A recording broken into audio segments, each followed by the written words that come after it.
Salam Chemistry. Halo semuanya, saya Bupin dari Tadris Kimia IAIN Tulungagung. Mari belajar bersama-sama. Halo semuanya, Assalamualaikum warahmatullahi wabarakatuh. Oke, selamat datang di video pembelajaran dari Bupin Chemistry. Jadi, hari ini kita akan membahas salah satu subbab dari termokimia, yakni bagaimana cara menentukan delta H menggunakan kalorimeter. Disimak baik-baik ya. Disiapkan alat tulisnya, disiapkan dirinya, serta disiapkan keikhlasan hatinya. Jangan lupa tersenyum. Semoga ilmunya bermanfaat. Silahkan disimak. Oke, kita langsung masuk ke materi ya. Jadi kalorimeter merupakan bagian dari termokimia. Kalorimeter dapat digunakan untuk mencari perubahan entalpi atau delta H. Bagaimana caranya? Mari kita bahas dan kita kupas satu persatu. Oke, jadi sekarang kita langsung masuk ke materi ya. Di sini Ibu telah menyiapkan gambar kalorimeter. Kira-kira seperti inilah gambar kalorimeter yang bisa anak-anak lihat dan cermati. Nah, gambar kalorimeter ini memiliki sistem dan lingkungan. Di awal belajar termokimia, kita telah belajar mengenai sistem dan lingkungan. Nah, apa sih kalorimeter itu? Jadi secara garis besar, kalorimeter itu adalah sesuatu alat atau suatu alat yang memiliki sistem dan lingkungan. Nah, di sini telah Ibu siapkan gambarnya dan bisa diamati dengan seksama bahwa kalorimeter itu seperti ini. Seperti yang Ibu sajikan ini. Jadi, anak-anak bisa mengamatinya dengan baik dan Ibu harap kalian bisa memiliki gambaran seperti apa kalorimeter itu. Nah, sekarang kita lanjutkan ya anak-anak. Nah, di sini di slide selanjutnya dikatakan bahwa kalorimeter adalah suatu sistem terisolasi sehingga tidak memungkinkan terjadinya pertukaran energi dan materi antara sistem dan lingkungan. Nah, oleh karena itulah kalorimeter ini dapat digunakan untuk menentukan jumlah kalori yang diserap oleh air dan perangkat kalorimeter.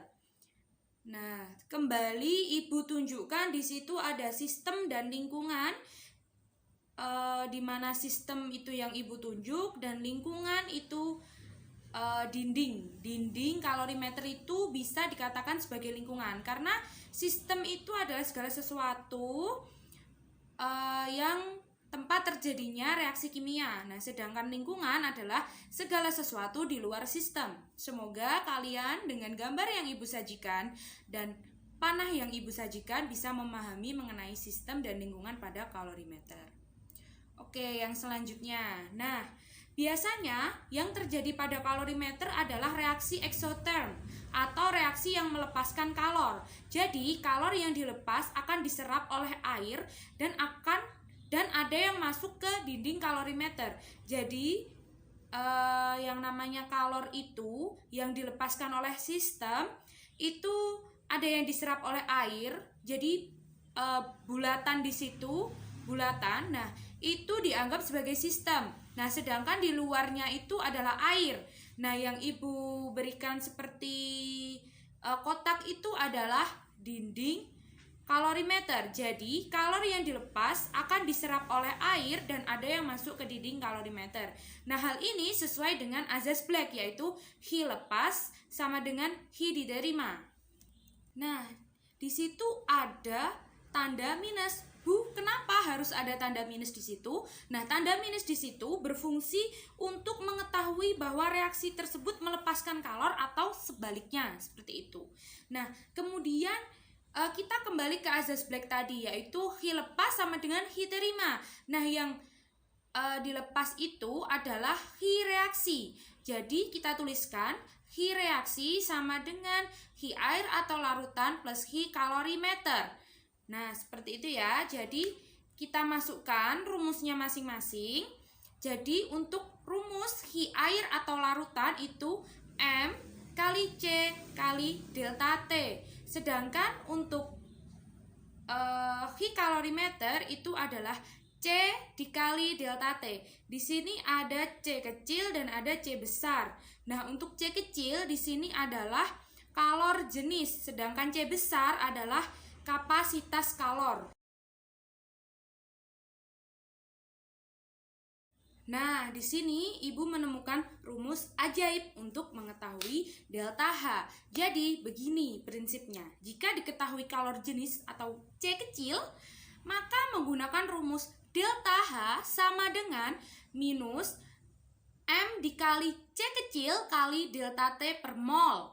Nah, untuk yang rumus ajaib kedua, jika diketahui kapasitas kalor atau C besar, maka menggunakan rumus delta H sama dengan min M kali C besar kali delta T plus C besar kali delta T per mol. Nah, jadi di sini kita menambahkan mol. Jadi harus diingat juga bagaimana rumus untuk mencari mol. Oke, sampai sini semoga paham. Nah, mudah bukan rumusnya? Jadi ada dua rumus ajaib tersebut yang perlu kalian ingat, kalian pahami dan cermati. Karena jika kalian telah memegang dua rumus ajaib itu, kalian bisa mengerjakan soal-soal latihan dari kalorimeter. Nah, di slide sebelumnya mungkin Ibu ada salah menuliskan C ya. Jadi yang kalorimeter itu C-nya C besar dikali delta T, seperti itu. Kalian bisa lihat juga di buku pegangan ya, ada di buku paket atau buku LKS ataupun referensi-referensi lainnya mengenai rumus ini. Oke, kita masuk ke season yang paling asik dan paling menarik. Latihan soal kuy. Mari kita latihan soal untuk menambah pemahaman kita mengenai materi ini. Ibu menjelaskan memang sedikit dan tidak terlalu Ibu jelaskan panjang, lebar, kali tinggi, tapi Ibu harap dengan adanya video ini kalian bisa memahami bagaimana cara mudah untuk menentukan delta H menggunakan kalorimeter. Oke, latihan soal kuy. Jadi yang pertama, jika 50 ml larutan NaOH 0,4 M direaksikan dengan 50 ml larutan HCl 0,4 M ke dalam alat kalorimeter dan menyebabkan kenaikan suhu sebesar 6 derajat Celcius. Jika massa jenis larutan 1,0 gram per mol atau 1 gitu ya, 1 gram per mol, dan kalor jenis larutan 4,2 Joule per gram Celcius, maka entalpi perubahan standarnya adalah, oke, sudah ditulis ya soalnya. Oke, jangan lupa untuk mencermatinya dan memahaminya. Yuk kita kupas satu persatu. Jangan takut, soal itu akan menambah pemahaman kalian. Jadi jangan takut sama soal. Soal kalau kalian bisa menaklukkannya, kalian akan tambah pandai sekali. Oke. Yang pertama adalah cermati dahulu apa yang diketahui dari soal tadi. Nah, yang diketahui yaitu delta T yang besarnya adalah 6 derajat Celcius. Yang kedua adalah volumenya itu jadi ditambah ya, NaOH dan HCl jadi 100 ml. Lalu rho atau apa tadi rho? Ayo, ada yang tahu? Nah, pasti ada yang menjawab massa jenis. Pintar sekali, rho adalah massa jenis. Massa jenisnya adalah 1 gram per mol, lalu kalor jenisnya adalah 4,2 Joule per gram Celcius. Nah, kemudian setelah kalian mencermati apa yang diketahui, langkah selanjutnya adalah pahami apa yang ditanyakan. Oh, di soal tadi apa ya yang ditanyakan? Kalau kalian tidak paham dengan soal tersebut dan kalian tidak memahami apa yang harus dicari, bagaimana kalian bisa menjawab? Jadi baca pelan-pelan, kita pahami apa maunya soal ini, apa maksud soal ini, sehingga kita tahu, oh yang ditanyakan adalah seperti ini. Nah, dari soal ini yang ditanyakan adalah pada soal tersebut yang ditanyakan yaitu entalpi perubahan standarnya berapa, seperti itu ya, besarnya berapa. Nah, oke anak-anak, setelah mencermati apa yang diketahui, memahami apa yang ditanyakan, sekarang mari kita jawab. Nah, untuk menjawabnya ingat dua rumus ajaib tadi. Nah, terus kita gabungkan nih, kita sambungkan sama soal yang diketahui apa. Karena yang diketahui adalah kalor jenisnya, maka kita bisa menggunakan rumus delta H sama dengan min M C kecil kali delta T per mol. Nah, setelah itu kita sudah menemukan dong rumusnya ini. Oh, aku harus memakai rumus yang ini. Kemudian kita harus cek dulu, lengkapi yang diketahui sebelum dimasukkan rumus. Jadi, apa yang belum lengkap dalam data yang telah diketahui tadi agar kita bisa memasukkannya ke rumus. Jadi kita cek dulu, oh ternyata di sini yang kurang lengkap atau belum ada adalah massa dan mol. Jadi kita harus cari dulu dua yang hilang ini. Jadi seperti puzzle, kita harus melengkapi bagiannya dulu, baru kita bisa menyusunnya menjadi sesuatu karya yang baik. Oke, selanjutnya kita cari dulu pertama adalah massa. Cara mencari massa, jika diketahui massa jenis dan volumenya tinggal dikali aja. Jadi massa jenis atau rho kita kali dengan volume. Nah, setelah itu menghasilkan 100 gram. Jadi masanya nanti kita 100 gram. Oke. Kemudian jika massa sudah, tadi yang belum ada kan mol, kita cari molnya. Bagaimana Bu cara mencari mol? Nah, pasti kalian masih ingat kan konsep mol seperti itu. Jadi cara mencari molnya adalah kita tulis dulu reaksinya, HCl plus NaOH menjadi H2O plus NaCl. Nah, karena mol HCl itu kan tadi volumenya itu 50 mili dan 0,4 molar. Nah, mohon maaf, Ibu sedikit belibet juga karena Ibu juga manusia. Jadi, itu cara mencari molnya tinggal dikali saja 50 dikali 0,4. Jadi hasilnya adalah 20 milimol. Nah, karena di situ koefisiennya sama, maka semua molnya jumlahnya adalah sama atau besarnya sama.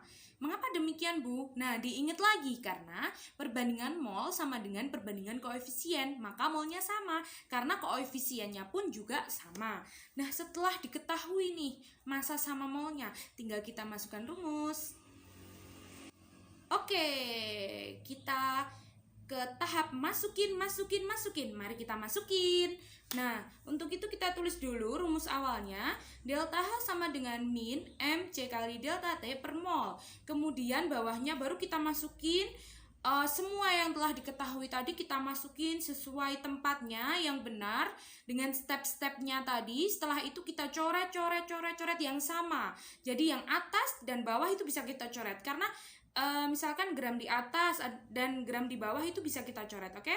Jadi ini adalah pengetahuan matematika. Nah, itu dipakai juga matematika untuk mengerjakan soal-soal kimia. Jadi kimia dan matematika itu adalah sesuatu yang berhubungan seperti kalian dengan orang terkasih kalian. Jadi harus dijaga juga tuh gimana pengetahuannya matematika, karena kalian bisa kimia, kesulitan matematika itu problemnya tambah lagi, oke?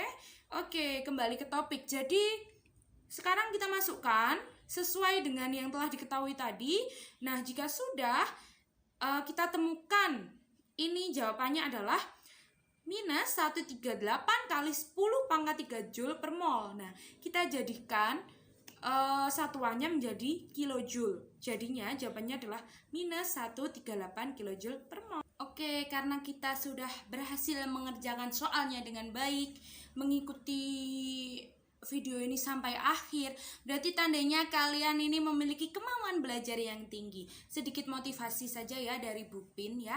Jadi sebenarnya kita itu bisa kok, bisa melakukan segala hal yang kita anggap kita nggak bisa. Nah, bisa itu bisa karena terbiasa, bahkan bisa karena dipaksa. Jadi memang bisa itu tidak semata-mata bisa. Nah, harus ada sesuatu yang mendorongnya. Jadi, mulai sekarang yang masih malas untuk belajar, agar kita bisa, kita harus memaksa agar diri kita mau belajar. Nah, untuk yang belum terbiasa mengerjakan soal-soal, yuk mari mulai sekarang kita biasakan mengerjakan soal-soal agar diri kita juga terbiasa dengan hal tersebut. Sehingga kimia itu merupakan mata pelajaran yang mudah dipahami dan menyenangkan, bukan yang menakutkan dan menyulitkan, oke? Jadi mulai sekarang marilah kita pupuk bisa di diri kita, mulai dari bisa karena terbiasa ataupun bisa karena dipaksa. Oke, sekian dari Bu Pin Chemistry. Semoga video pembelajaran kali ini bisa membantu kalian untuk menyelesaikan semua permasalahan belajar kalian dan menarik minat kalian untuk mempelajari chemistry atau kimia. Oke, sampai jumpa lagi dengan Bu Pin di episode-episode selanjutnya. Wassalamualaikum warahmatullahi wabarakatuh. Salam sehat, salam semangat, salam sejahtera dari Bu Pin Chemistry.